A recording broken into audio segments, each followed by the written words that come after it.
Kamu disebut pemenang apabila kamu namanya sudah tercatat.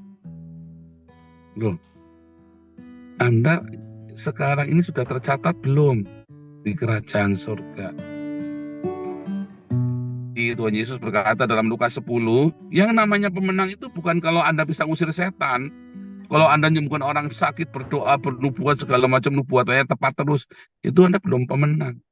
Yang namanya pemenang, kalau nama kamu sudah tercatat di kerajaan surga, karena Matius 7 ayat 21, 22, 23, mengatakan walaupun kamu ngusir setan, kamu bernubuat, kamu menyembuhkan banyak orang, tetapi kamu tidak melakukan kehendak Bapakku, kamu tidak akan melihat kerajaan Allah. Kamu kan ditolak. Bukan karena kamu melakukan banyak mujizat tuh kamu disebut pemenang. Bukan, apalagi kamu cuma hadir ke gereja, apalagi kamu cuma kolektor, saudara, cuma berdoa, sikala laba-laba. Nah, ada artinya.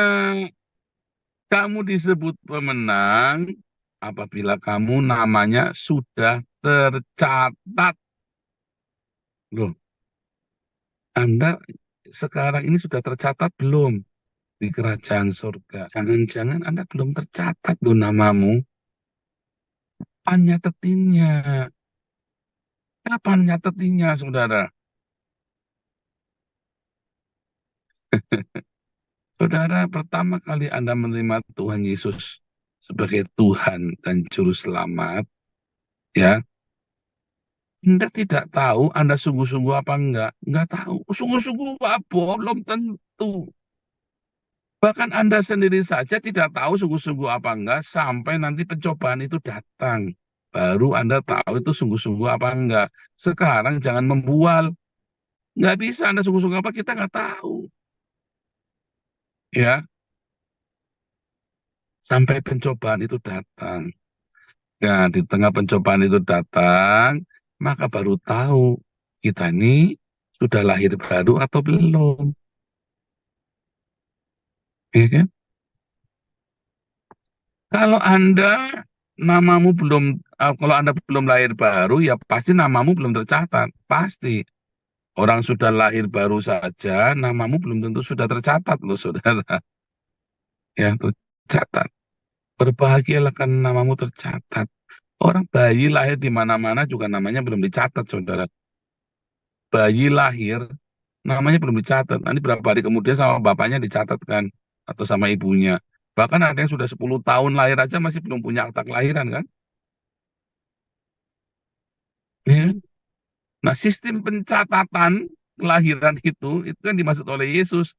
Sama Rasul Paulus juga kan sistem pencatatan. Aku ini menjadi warga negara Roma karena kelahiranku, karena hak kelahiranku katanya. Paulus kan dia warga negara Roma karena hak kelahirannya dia. Dia terlahir di wilayah Roma dan orang tuanya sudah menjadi warga negara Roma. Jadi otomatis Paulus warga negara Roma. Sementara kepala pasukan Romawinya sendiri malah aku membelinya dengan harga yang mahal, dia harus beli. Nah, orang-orang yang lahir baru, ya, maka dia punya tugas, saudara. Punya tugas-tugas, ya, supaya dia melakukan kehendak Bapa di surga. Ya, kamu tidak akan diingat kalau kamu mengusir setan dan sebagainya macam, kamu tidak akan diingat oleh Tuhan. Kenapa? Lah, kan karunia kan dikasih sama Tuhan. Ya, saya yang ngasih terus kamu mau pamer-pamer jasa sama saya. Kan kurang ajar gundulmu peang. Jadi kalau kamu punya karunia kesembuhan ilahi, diberi karunia mujizat, karunia nubuatan dan segala macam, kamu jangan sok-sokan rasa hebat, saudara. Jangan sok-sokan rasa hebat kamu. Itu karunia dari Tuhan. Kayak kaos tangan sekali pakai, udah pakai buat ngopok-ngopok pantatnya babi, ya kan? Buang, buang, saudara.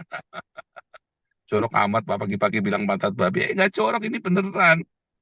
Kamu ini hanya kaos tangan sekali pakai. Jangan sok-sokan. Jadi jangan kamu merasa kamu sudah hebat, merasa pemenang. Setan-setan takluk kepadamu. Oh, belum tentu, saudara. Kalau pura-pura takluk, nggak taunya kamu yang diperdaya oleh setan. Ya kan?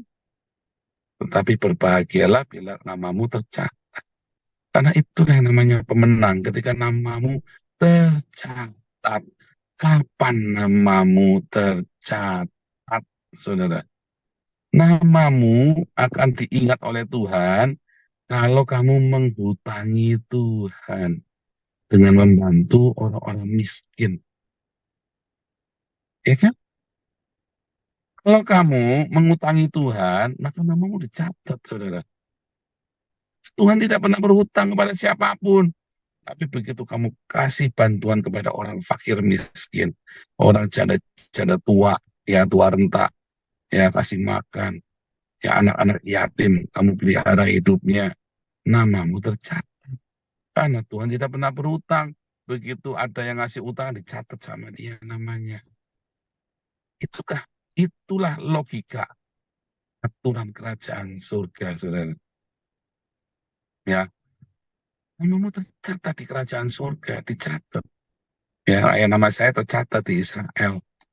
Kenapa? Ketika saya melakukan sebuah donasi untuk pohon hidup katanya ya. Jadi untuk menanam 1 juta pohon di Israel itu loh, saudara ya. Nah, donasi itu nama saya tercatat. Nah, tetapi untuk di surga namamu supaya tercatat, ya kan nggak ada bikin KTP surga kan nggak ada. Maka kamu harus menghutangi Tuhan supaya nama kamu dicatat, nanti Tuhan bayar sama kamu. Jadi berbahagialah namamu dicatat dengan apa? Dengan diakonia. Dan menjaga hidupmu tetap di dalam kekudusan. Karena walaupun kamu namamu dicatat, begitu kamu datang, pakaianmu compang-camping, mesum, ya kamu nggak bisa masuk. Jadi harus diakonia, harus punya cinta, dan punya kekudusan. Ingat-ingat kekudusan ini, saudara. Namamu dicatat. Kalau kamu mengutangi Tuhan, yaitu dalam berdiakonia, bersedekah, ya bukan ngasih uang loh, saudara ya. Hati-hati loh. Tapi apa? Bukan ngasih uang ya, tapi bersedekah dengan kasih makanan, pakaian, dan seterusnya. Kalau Anda kasih uang, nanti kamu ketipu. Dan jaga kekudusan supaya ketika kamu dicatat, jangan dicoret lagi. Ya, dicatat saudara sebagai warga negara kerajaan surga. Beda ya dengan nama yang ditulis dalam kitab kehidupan. Nah, itu beda lagi itu ya. Itu nanti ceritanya nanti. Tapi hari ini tentang bagaimana supaya namamu tercatat dan kamu lebih dari pemenang mengalahkan musuh-musuhmu. Yang namanya lebih penting, kamu namamu dicatat. Kalau namamu sudah dicatat di situ, sudah paten, saudara. Siapa yang ingin namanya dicatat di kerajaan surga? Berdiakonialah, bersedekahlah, dan menjaga kekudusan dalam hidupmu. Nanti namamu dicatat di kerajaan surga. Ya, ingat-ingat saudara ya. Tuhan Yesus memberkati.